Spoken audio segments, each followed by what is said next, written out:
Looking at the name tag on the reception desk, I felt my blood freeze. It was as if Lucy, the disappointment of the family, was cut into my heart with bold, tiny letters. I blinked several times, hoping I had misread it. But the words remained, indifferent as if they were labeling a drink, not stomping on a person's dignity. Without even glancing, I knew whose laugh filled the room. Karen's, the woman who never missed an opportunity to ridicule me through so-called harmless jokes. My eyes met her self-satisfied smirk as she sipped her wine. My pulse quickened, but not from fear, from anger. I gripped the name tag tightly, the plastic biting into my skin. Should I throw it down or rip it up? Hurl a glass of wine at her? No. I knew this scene too well. Kara knew how to push my buttons. Any reaction would simply prove me the hot-headed, selfish daughter she had labeled me. I breathed deeply, set the name tag down as if it meant nothing, but inside, I knew I had surrendered my last shred of patience. My father's birthday party took place in the lavish mansion Karen endlessly bragged about.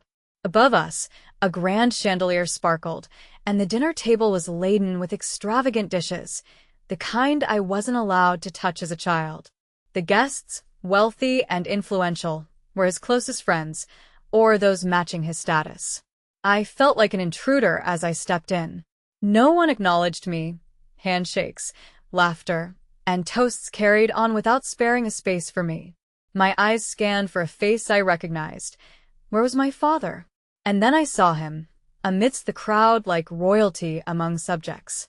He beamed as Olivia, Karen's daughter, raved about her new job, with Hunter, Karen's son, nodding in proud agreement beside her.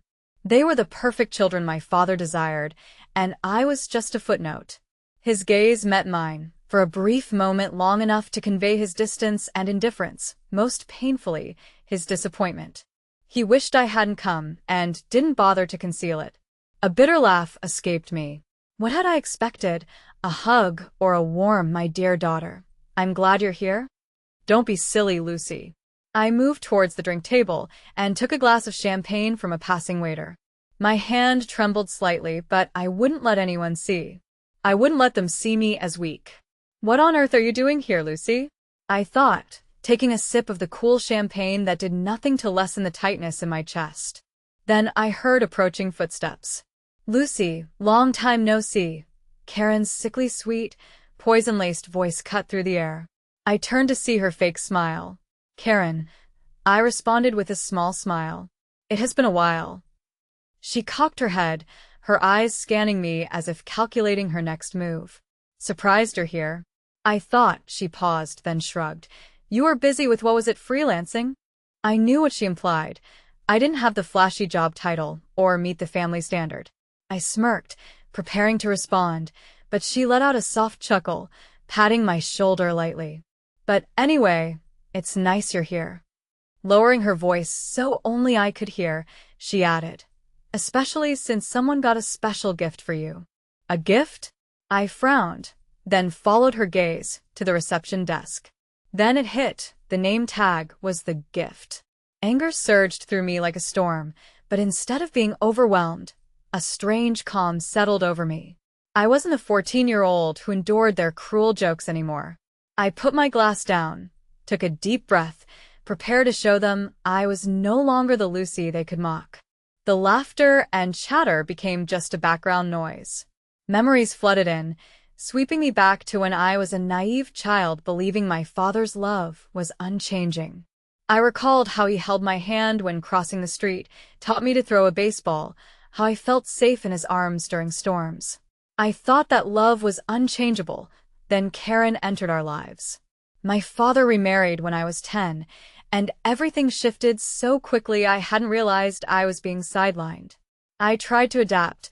I smiled politely when he introduced me as the sweetest girl you'll ever meet, though he made it sound like I was just a child needing to fit in, not a genuine family member. Karen, with her precisely styled blonde hair and overly sweet smile, embraced me tightly the first time. When we first met, we made promises. We'll be a happy family, Lucy, loving each other like a real family. But it was never true. Karen's affection was only for her own children, Olivia and Hunter, and I was just an inconvenience. Within a year, my father stopped being my father. The changes were subtle at first. He missed my parent-teacher meetings, but always attended Olivia's dance recitals. Promises of taking me to the park were forgotten while Hunter's baseball games were prioritized. I remember vividly a Friday afternoon when I was 11, waiting for an hour outside the school for him to pick me up, but he never showed. Walking home with tears in my eyes, I found him laughing with Karen and her kids. "Did you forget about me?" I asked, breathless from running and crying. He sighed, not meeting my gaze. "Lucy, I was busy. You're old enough to understand, aren't you?" But why didn't Olivia and Hunter have to understand? I stayed silent, realizing my voice meant nothing in this household. Olivia and Hunter were treated royally, while I was delegated chores. "Lucy, watch Olivia. Wash the dishes. Cook dinner," I was told. Their justification for every unfairness was that I was older. Older meant I needed less attention from my father. Older meant I had to comply. When Olivia once spilled milk, Karen instructed me, "Clean it up, Lucy." I protested, but I didn't do it, and she shrugged. "You're the older sister." Olivia and Hunter could behave however they wished with no consequences. I was expected to accept it all silently. Everything fell apart when I turned 18. My mother had set aside money for college, saved, so I might become independent. Yet when I needed it, the account was empty. I recall the shock seeing zero in my account balance. Confronting my father, he nonchalantly explained he used it for Hunter's college. "That was my money," I whispered in disbelief. His response was, "Hunter needed it more. You can apply for scholarships." I laughed, a bitter, hollow sound, recognizing Karen's influence. In her eyes, I wasn't worth a future. My resentment solidified as I packed and left the house. I fended for myself, working wherever I could. I didn't need his money, his pretend love, or this family. Standing in an extravagant party now, with a family disappointment tag near me, I realized I wasn't the one who should be disappointed. It's them. Holding my glass tighter, I smiled. They were wrong to think I would continue enduring quietly. Leaving with a suitcase, I carried every scar they gave me. When I boarded the bus out of town, I vowed never to need them again and upheld that promise. I immersed myself in studies, juggling 3 jobs for tuition, while Hunter had his carefree college life, funded by my father. I worked tirelessly, sustaining myself in a cramped apartment near campus. Complaints were a luxury I couldn't afford. With no energy for hatred or nostalgia, my single goal was to never return. Successfully, I graduated with honors 4 years later. No one from the family came, no messages or calls came my way, yet I expected none. Standing amidst graduates, watching family celebrate, I stood proudly alone. Though I left them, their shadow lingered in my life. Occasionally, I received party invitations from my father, not out of care, but to uphold his image. Despite reluctance, upon pressure from relatives suggesting, "Don't let the past affect the family," I attended a few times. At each occasion, my father belittled me. One Christmas, hoping time had improved our relationship, I returned home, only to find nothing had changed. Hunter, in his costly suit, boasted about his job, courtesy of my father's influence. Olivia, flaunting her diamond ring, spoke of her recent European trip. My father, upon seeing me, smirked. "Still doing freelance work?" He didn't wait for a response. "Times must be tough," he added. "I could find you a real job."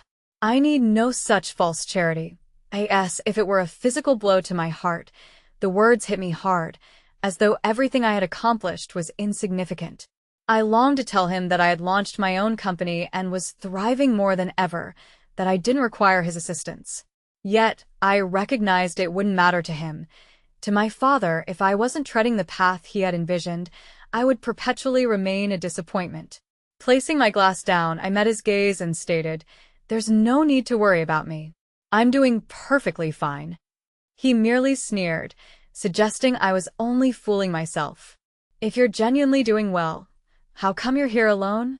Shortly after, I departed the party, and from that night onwards, I turned down every family invitation, blocked Karen's number, ignored Olivia's texts, and paid no heed to the passive-aggressive remarks from other relatives. I didn't need them, but now and then, whether I wanted to or not, I still had to confront my father. The most recent encounter was at Olivia's wedding. Although reluctant to attend, part of me felt compelled, if only to demonstrate I had moved on. Upon entering the reception hall, my father appeared surprised, not out of joy seeing me, but because the failure he had always presumed I would become wasn't the image I presented. Dressed in an elegant red gown, my hair crafted into a sleek updo with subtle but striking makeup, I was no longer the vulnerable girl he once knew. "Hello, Dad." I smiled, although devoid of warmth. He scrutinized me momentarily before clearing his throat. "Have you found a stable job yet?" I stifled a laugh. Even now, he couldn't acknowledge my success. I didn't require a job. I built my own. "Oh," he nodded, though doubt lingered in his eyes. "That's fine, I suppose, but if you ever want a real career, I can assist you." I gazed at him, pitying him rather than feeling anger. He would never confess that I had excelled without him because doing so would mean admitting he was wrong. Gently, I placed a hand on his shoulder, offering a small smile. "No need, Dad, but you can be proud of me or not. It makes no difference to me." Then, I turned and walked away, leaving him standing there astonished. I was no longer that 18-year-old girl yearning for his approval. I didn't need it anymore. Now, at his birthday celebration, staring at the family disappointment placeholder on the table only brought me amusement. Did they really think it would hurt me? They were unaware that I had let go of this family long ago. I took a slow sip of wine, lifting my glass. They thought I'd remain silent, but they were mistaken. My eyes drifted across the room where impeccably dressed guests mingled and laughed, as if part of a seamless performance. However, I wasn't part of this show. No one greeted me warmly. Nobody truly cared for my presence. Quick glances at me were fleeting, quickly averting as if I were a blemish on their perfect canvas. It didn't bother me. I was familiar with it. My father, standing in the room's corner with a glass of wine, deep in conversation with imposing businessmen, his gaze momentarily landed on me, registering surprise briefly before his face returned to its neutral demeanor, as though my presence was inconsequential. Nearly laughing, I realized how naive I'd been thinking I could expect more from him. Slowly, I made my way to the bar area, where Hunter and Olivia engaged relatives in conversation. I hadn't intended to join them until Olivia's sharp-toned voice halted me. "Dad was so generous in funding my wedding," she declared, her voice filled with smug satisfaction as she twirled the sparkling diamond on her finger. "But honestly, that's only natural." "Of course," Hunter agreed. "Dad always privileges children with potential." Children with potential. Lips pressed together, I took another sip of wine to quell the anger rising within me.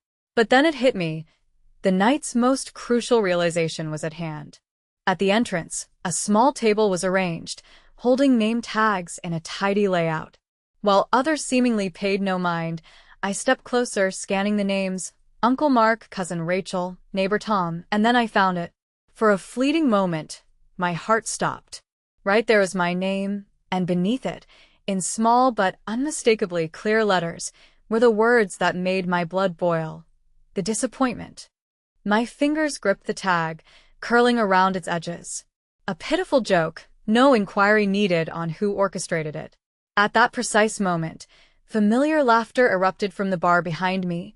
Karen, her eyes alight with amusement, cradling her wine glass, watching me intently. Taking a deep breath, I calmly returned the name tag to its spot. I wasn't about to let them win. I didn't snap it, toss it, or discard it. With composure, I returned it to its place, aligning it with the others as if nothing had happened. I didn't need to yell. I didn't need to cry. I didn't feel the need to react in the way they expected me to. I was fully aware of Karen's desire. She wanted an explosion, a loss of control, something dramatic, so she could label me as petty and overly sensitive. I refused to offer her that satisfaction. I turned, lifted my glass to my lips, and took a leisurely sip, acting as if that name tag held no significance for me. When my eyes locked with Karen's, I offered a calm, detached smile, not one of anger or pain, just pure disdain. This smile made her frown. Not long after, my father approached me. He didn't mention the name tag. There wasn't even a glint of anger over the humiliation I had just experienced at his event. Instead, he simply glanced at me, took a sip of his drink, and coldly remarked, "I didn't think you'd come." I tilted my head slightly and shrugged. Neither did I. After a short pause, he inquired, "Are you still doing that job?" His tone was low, trying to sound polite, but the underlying disdain was evident. "Which job?" I inquired with a raised eyebrow. "The company you're running?" I chuckled, uncertain whether it was out of bitterness or exhaustion. "Yes, and it's thriving." He didn't respond immediately. He simply observed me as if to judge whether I was lying. Eventually, he sighed, took another sip, and offered a simple, "Good for you." That was it. No congratulations, no sign of pride, just an empty statement before he merged back into his crowd. I remained there, watching his figure vanish, then glanced around the room where everyone played a part in my exclusion. Did they think I'd endure all of this silently? Did they think I'd remain quiet? If so, they had forgotten something crucial. I was no longer the Lucy they knew. I set my glass down, took a deep breath, and then lifted it again, running my fingertip along the rim. A sharp clink pierced the air, silencing the room. If they wanted a game, I would give them a show to remember. I positioned myself at the center of the room, a chilled glass of champagne in hand. The atmosphere shifted. The weight of my action hung over the party like a thick fog. Conversations faded. One by one, heads turned toward me. Some looked confused, others intrigued, but most satisfying was the look of unease in my father's eyes, and Karen's, her grip on her wine glass tighter, her expression troubled. They had no clue what I was planning. I slightly raised my glass, smiling as I began, "I suppose this is a special occasion, isn't it? A grand celebration for the man of the night." My father's shoulders relaxed, possibly assuming I'd just say something polite and move on. He raised his glass, waiting. I let them wait, drawing out the silence to let them ponder my next words. With a voice calm but laced with ice, I continued, "My father always emphasized that family should be about respect and support, that we should always stand by each other. Isn't that right?" A few nodded, wrongly assuming I was reinforcing my father's ideals. But I turned, meeting his gaze. "Yet for some, family only exists as long as you adhere to their rules. Step outside their expectations, and you become a disgrace, an outsider." Instantly, the energy in the room shifted. Tension rippled like a wave. My father blinked but said nothing. Karen forced a tight smile, clenching her glass as if she wanted to break it. "I used to think," I continued, "that if I worked hard enough, my father would finally see me, acknowledge me." I let out a small, mirthless laugh, but then I realized something. I smiled without warmth. I never even had a chance. Lowering my glass, I looked around the room, locking eyes with each person who had dismissed me. My father only acknowledged those who conformed, those he could mold to his liking. But me, I chose my own path and became the family disappointment. I paused, raising an eyebrow with mock amusement. Oh wait, they kindly reminded me of that with the lovely little name tag they made just for me. Gasps were heard, murmurs started. I saw Hunter frown, Olivia's eyes widen. Karen struggled to maintain her composure, her fingers trembling as she set her glass down. My father cleared his throat, attempting to regain control. "Lucy, not now." I laughed. "Not now? Oh, but Dad, it seems it's never the right time for you to acknowledge me as your daughter, is it?" Silence fell. I stepped forward, closing the gap between us. "All I ever wanted was for you to be proud of me, even just once. But now I understand. That will never happen because I'm not Hunter, I'm not Olivia, I'm not someone you can control." I noticed his jaw tighten, but he didn't deny it because he knew I spoke the truth. "And as for you," I turned to Karen, offering a slow, disdainful smile, You spent years trying to erase me from your perfect little family portrait. But alas for you, Lucy was resolute, her smile a facade as she confronted Karen. I'm still here. Karen's attempt at humor backfired. Lucy, you're taking things too seriously. Lucy cut in, voice icy yet piercing. Oh, is that so? I have a just for you as well. Her toast followed. Happy birthday, Dad. A toast to everyone present. She paused, the room hushed, expectant. This marks the final time any of you will see me. Shock rippled. Olivia gaped.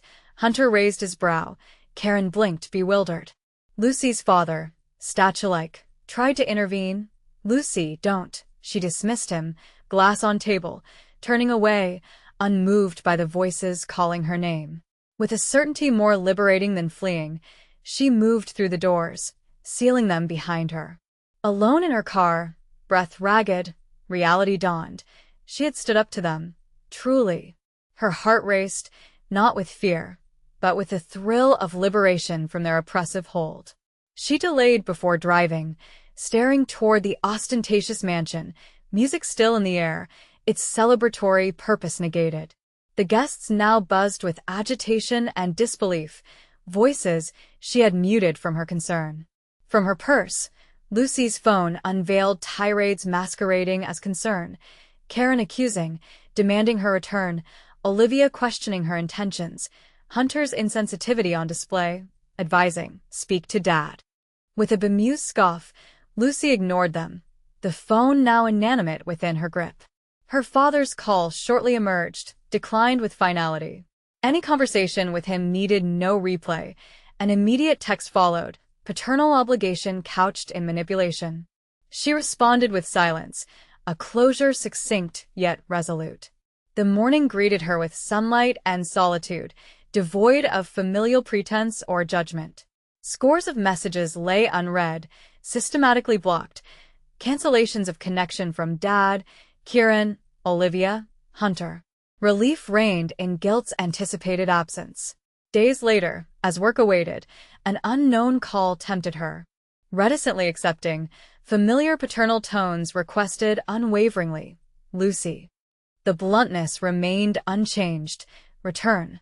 Reasoning entangled in familial ties she had unraveled. Her laughter low, Lucy's focus shifted out the window. Is this to regain control or apologize? His silence answered louder than words could. His appeal twisted the family bond. Her resolve countered every unacknowledged slight. You never saw me. This family's concern is suddenly newfound? His reproach portrayed selfishness, to which her laughter responded. Did you truly just say that? A silent disconnect ensued, finalizing a bond long in dissolution. In weeks of ensuing serenity, farewells unsent, links thoroughly severed, reflection yielded clarity, not regret. Would leniency have borne change from ingrained disregard? Freedom's taste was inceptional peace. Lucy's narrative is liberation from toxic ties, redemption of self-worth, rejecting societal bonds that betray rather than bind. Blood doesn't necessitate unconditional sacrifice. Happiness derives not from enduring but from discerning who belongs in one's world and who doesn't. Lucy's actions speak of freedom's price, a solitary journey towards fulfillment uncompromised by undue loyalty. What are your thoughts on Lucy's decision? Did she overstep or embrace necessary emancipation? Share your reflections and join for further explorations of familial complexities and self-discovery.